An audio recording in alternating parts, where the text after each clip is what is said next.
Hi, this is Rajo with Watch This Instead for the day after St. Patrick's Day. I don't know about you, but winter tends to suck all of my creative energy out. And I'm uninspired and unmotivated, and it usually happens in the winter, which leads me to believe that maybe as human beings we were always intended to be hibernators, like bears.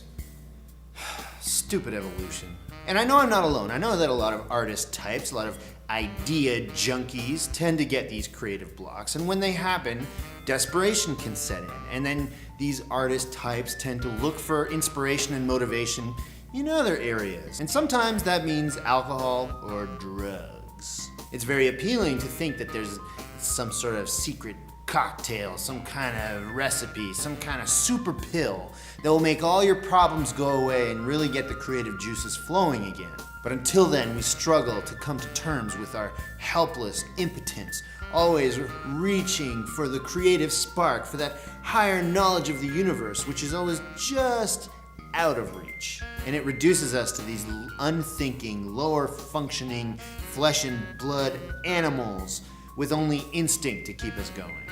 Well, the story of Neil Burger's Limitless is exactly the kind of fantasy concept that could only come from a writer in such a desperate rut. Based on a book by Alan Gwynn and adapted by Leslie Dixon, Limitless stars Bradley Cooper as Eddie, a down-on-his-luck schlub of a writer who's facing a deadline.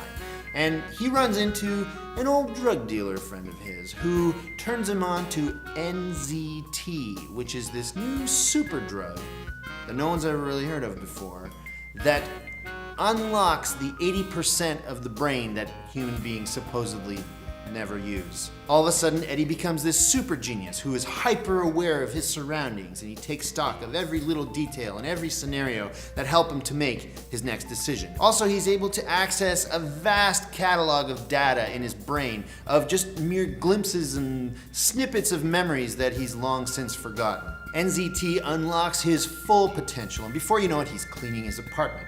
Then he finishes his book in like hours. Then he manages to get his girlfriend back. He starts playing the stock market. He gets a haircut. He becomes super rich. And this all happens in the span of a few days. He completely turns his life around. And then things get weird when his drug dealer friend gets murdered, and this weird guy starts following him, and he meets Robert DeNiro, who's the head of this investment firm, and blah, blah, blah. The story goes on from there. And the thing about Limitless is that it's actually not that bad a movie. It certainly is entertaining. It aims very high, and conceptually the story is interesting enough to keep you tuned in. The acting's pretty good, and they do all these really neat tricks with the cinematography to really sell the kooky, wacky drug sequences. But at about the halfway point, the movie really starts to drag, and before you know it, you're checking your watch every 10 minutes. At least I did.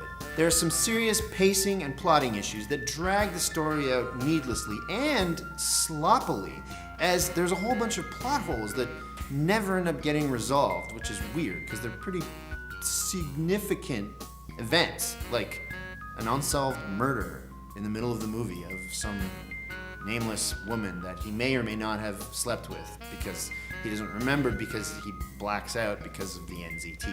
Overall, as entertaining as Limitless is, and it is entertaining, it aims a little bit too high and never really quite gets there. If you go see it this weekend, you just might enjoy it. But instead, why not take my advice and stay home and watch a modern masterpiece that deals with similar issues of self-actualization?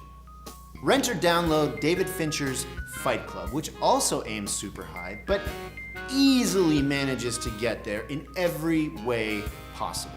This film is incredible. It's one of the few films I've seen in my life that left me absolutely floored by the end of it. As the end credits rolled when I first saw it in the theaters, I was physically unable to get out of my seat. It's just that good. I don't need to tell you. You've probably seen it. Which means you know that as a film that deals with the reinvention of one's character and unlocking one's ultimate potential as a higher functioning human being, it really doesn't get any better than this. I would argue that in terms of filmmaking craft, Fight Club represents David Fincher at his absolute best. It certainly warrants another look because, when's the last time you've seen it? It's probably been a few years. So take my advice, watch Fight Club instead of Limitless this weekend, and be truly inspired to create and do incredible and creative things.